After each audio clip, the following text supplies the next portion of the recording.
Assalamualaikum warahmatullahi wabarakatuh. Selamat sore teman-teman. Kali ini saya mau membahas karya teman. Jadi di YouTube Muhadjir Ar-Rasyid nanti akan ada pembahasan secara bergilir, bergantian karya-karya teman. Kali ini saya mau membahas karya teman ini, buku. Judulnya Kitab Cerita karya Setioningsih. Saya secara pribadi sebenarnya saya tahu, saya kenal, saya pernah ketemu, tapi mungkin Mbak Setioningsih nggak begitu tahu saya. Jadi ketika ada acara di Bilik Literasi, ini juga terbitan Bilik Literasi, saya pernah mendengarkan beliau berbicara gitu ya. Oke, saya membahas, kenapa saya membahas ini gitu ya. Kitab cerita judulnya Esai-esai Anak dan Pustaka. Karena saya juga menggeluti bidang itu. Bidang dongeng ini sekarang sedang saya sukai gitu ya. Maka kemudian saya pilih buku ini. Gak kelihatan ya? Oke, saya pilih buku ini untuk saya bahas.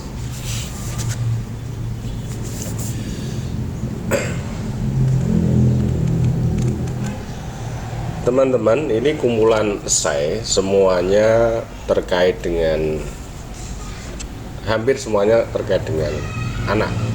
Dan buku ini adalah tadi kumpulan esai, cukup panjang setiap esainya, terdiri dari 10 esai dan ditutup oleh catatan belakang oleh Mas Fauzi. Dan buku esai di sini sudah pernah dimuat di berbagai media nasional seperti Kompas, Koran Tempo, dan lain sebagainya. Oke, saya mau bahas satu-satu. Mau bahas, kita masuk ke buku ya teman-teman ya. Oke, kita lihat dulu daftar KDT-nya ya, KDT.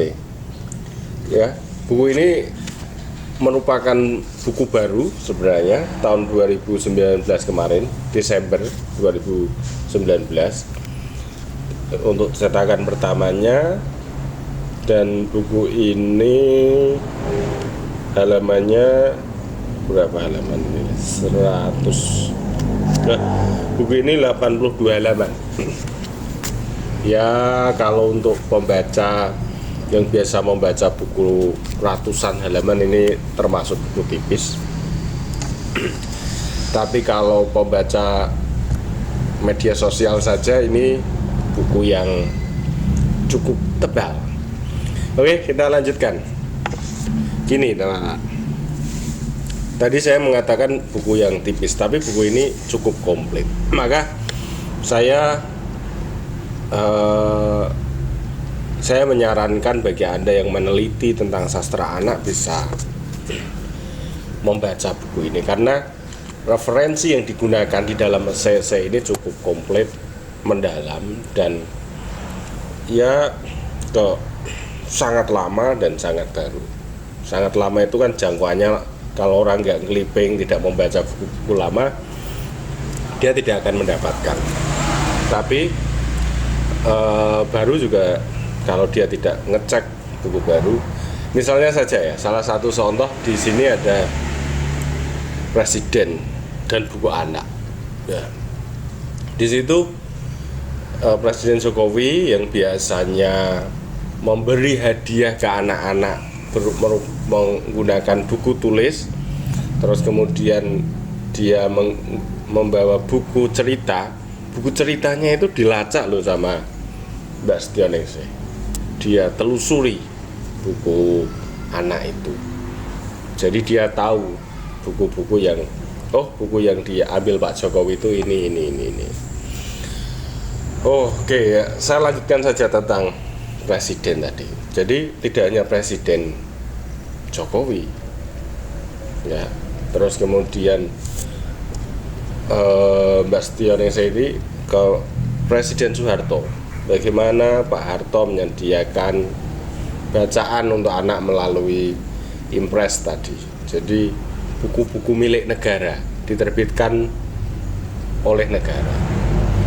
Terus SBY punya program mobil pintar, itu karena keresahan ibu negara, istrinya Pak SBY, siapa namanya?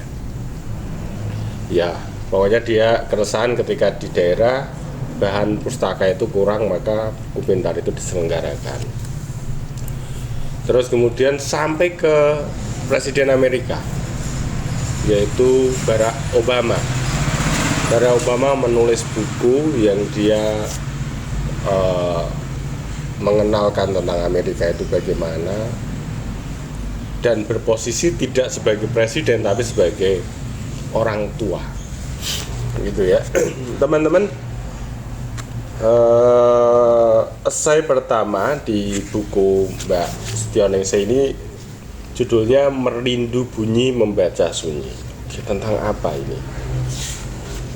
Oh ya, teman-teman perlu tahu, buku ini itu dipersembahkan untuk ibu. Saya terharu juga ketika membaca halaman awal buku ini, buat ibu dan cerita-cerita masa kecilnya.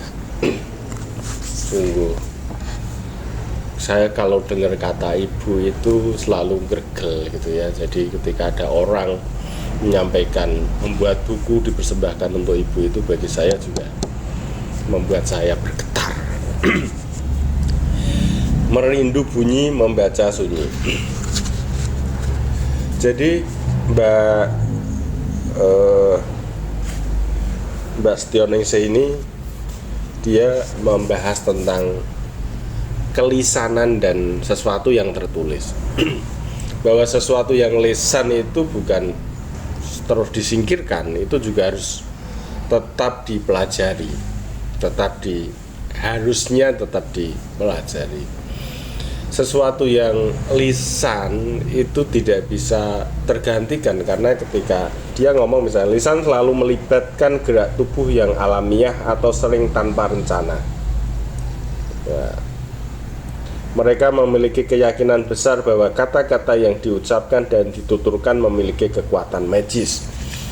Nah, terus kemudian Mbak Setioningsi dalam esai ini dia cerita tentang film Laskar Pelangi, ketika Pak Harvan itu bercerita tentang mendongeng tentang Nabi Nuh. Mendongeng tentang Nabi Nuh. Anak-anak mendengarkan dengan seksama, dan anak-anak tidak mau melewatkan. Saya jadi ingat sandiwara radio. Dulu waktu masa kecil saya itu TV belum begitu ngetren. Sudah ada sih tapi tidak banyak yang punya. Trennya pada waktu itu adalah sandiwara radio. Jadi pada jam-jam tertentu orang mendengarkan radio, sandiwara itu. Terus banyak orang berkeliling mengelilingi radio itu. Nggak boleh ada orang yang berisik.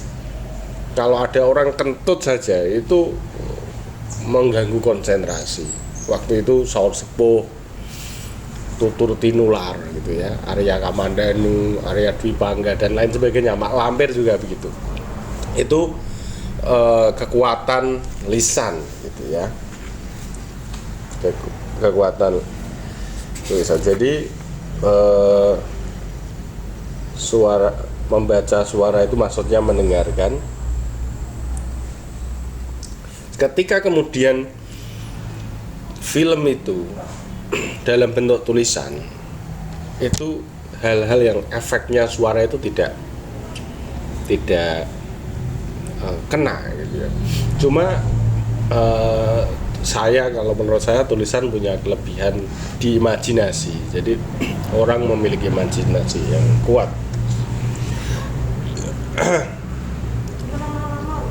Kalau menurut Mbak Setioningsi ini, bahwa mendongeng gitu ya, mengungkapkan sesuatu, menyampaikan pesan melalui suara ini perlu dipelajari juga.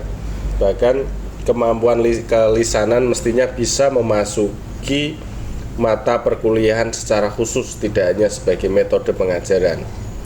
Mesti dimunculkan atau ditambah kadar pelatihan mendongeng bagi guru, seminar bercerita untuk calon orang tua dan guru, bahkan kalau bisa masuk PKK. Ini Mbak Setioningsih ini orang yang sangat membela cerita anak agar dia mengemuka, literasi anak tetap ada.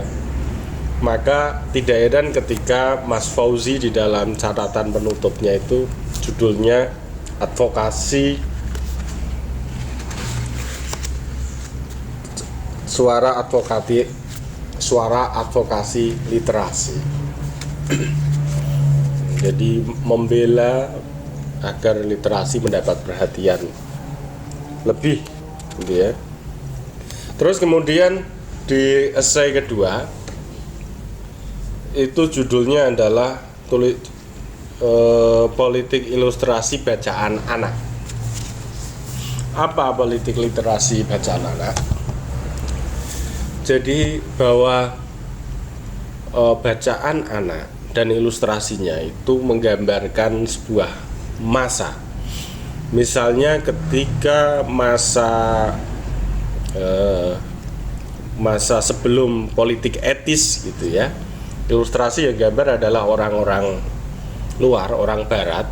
Maka sebagaimana foto, budaya visual itu menunjukkan bahwa orang pribumi, orang Indonesia, orang Jawa, orang Sumatera itu selalu di dalam keadaan rendah, menjadi kacung, menjadi penjual telanjang dada, gitu ya.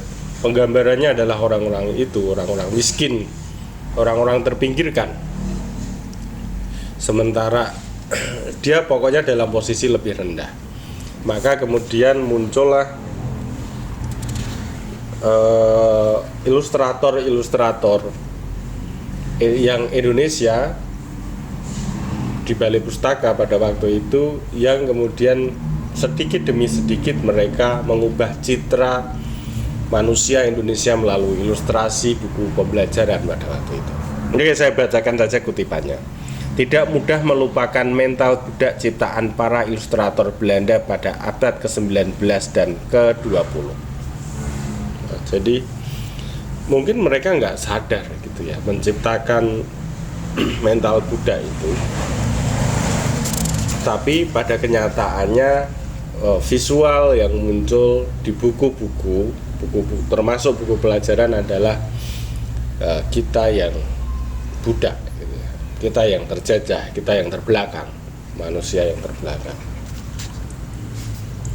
Lewat buku-buku ajar yang tercetak oleh mesin modern, para pribumi lumrah digambarkan telanjang kaki, tidak berbaju, menjadi kuli, babu pembantu.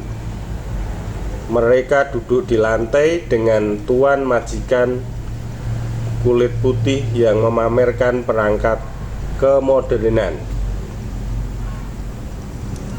Baru kemudian di Balai Pustaka, meskipun Balai Pustaka itu belum milik Indonesia, tapi ilustrator yang muncul seperti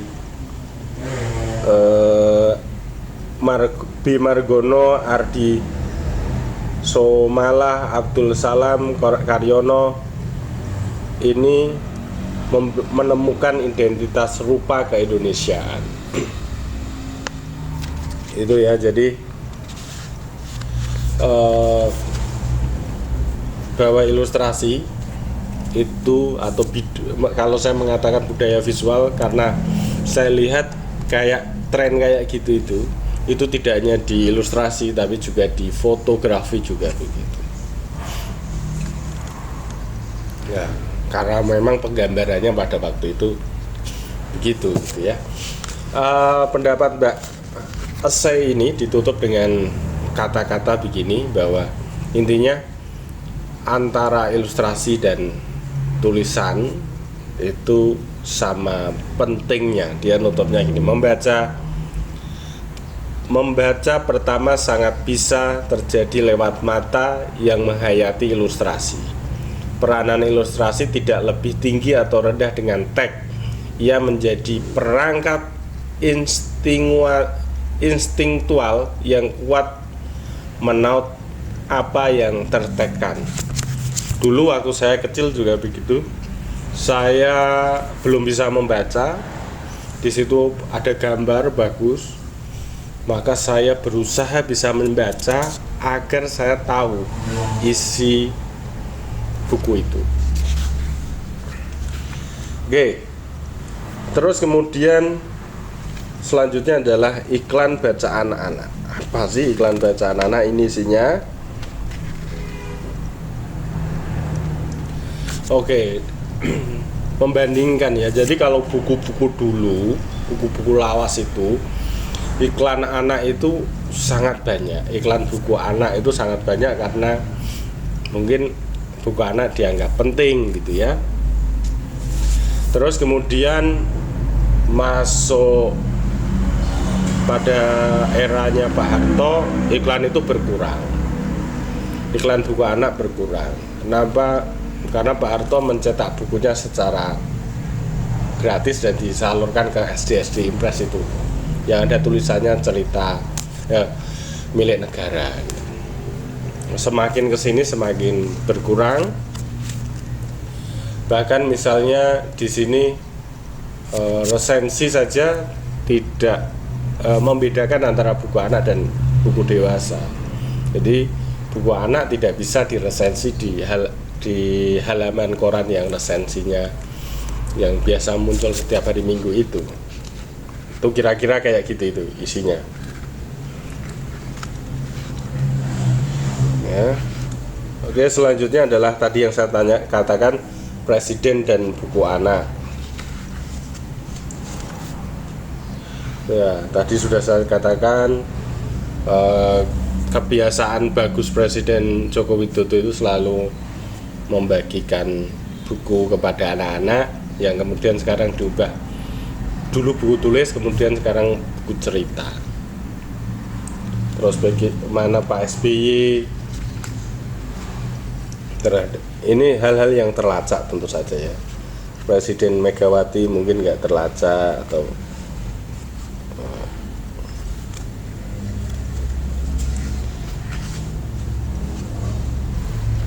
terus kemudian selanjutnya ada buku tulisan judulnya Negara dan Bacaan Anak.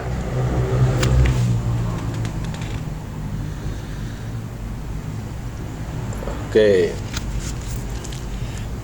Di sini Pak Harto yang banyak dibahas oleh Mbak Setioningsih. Bagaimana negara hadir gitu ya. Menggunakan buku-buku cerita anak. Pak Harto itu sangat sadar bahwa pembangunan itu bisa disebarluaskan, dikampanyekan melalui buku, terutama buku anak. Buku sebagai istilahnya kalau gini, buku sebagai propaganda pembangunan, perpanjangan kuasa negara, mengabarkan program-program penting mengubah Indonesia. Meskipun terjadi kewaguan-kewaguan, sesuatu yang terlalu dipaksakan. Misalnya di sini tokoh Husein gitu ya, digambarkan kelas 6 SD. Dia itu berjasa bagi keluarga. Kenapa? Karena di tengah kemiskinannya dia mau berusaha gitu ya. Dalam cerita ini adalah dia berusaha, dia membuat peluang usaha. Nah, terus di cerita itu terselipkan program pembangunan. Misalnya dinas peternakan, bimbingan masyarakat, koperasi itu masuk di dalam cerita. Ya, jadi cerita di dalam buku itu digunakan sebagai cara pemerintah untuk mensosialisasikan program-programnya. Ya bagus juga sih ya. bagus juga. Kemudian tak ada jendela dunia di Tenera. Ini pengalaman Mbak Setionese dan teman-teman pergi ke Tenera di luar Jawa sana, mendampingi anak-anak ya di sebuah yayasan pendidikan milik perkebunan untuk berliterasi. Jadi bagaimana anak-anak itu kemudian membuat buku ini terjadi pada tahun 2017. Nah, di sana kemudian ada tulisan yang menjadi tema yang akan dibahas di sana, kemudian mau dibukukan itu. Temanya adalah transportasi, buku, dan idola.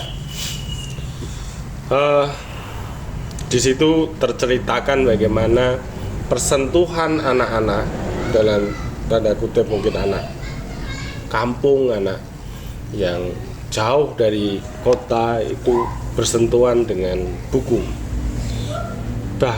Jangankan menulis buku, memiliki buku saja menjadi sebuah hal yang aneh, menjadi sesuatu yang baru, karena biasanya mereka pinjam, kemudian pinjam di perpustakaan, dibaca di rumah gitu. Masih banyak, misalnya ada Kartini Ibu Gagasan Bacaan Anak. Nanti di sini. Terus kemudian telisik majalah anak, 10 buku menjenguk biografi kanak, kitab suci, kitab cerita, dan kemudian ditutup oleh catatan Mas Fauzi. Oke, saya membahas separuh dulu, nanti kalau ada waktu kita bahas esai berikutnya yang belum kita bahas, karena ini waktunya sudah 20 menit. Tadi saya berpikir ini hanya sampai 30 menit nanti yang lain akan kita potong untuk edisi berikutnya. Begitu dulu teman-teman, sampai ketemu di pembahasan berikutnya. Assalamualaikum warahmatullahi wabarakatuh. Tunggu saja bahasan karya-karya teman yang lain.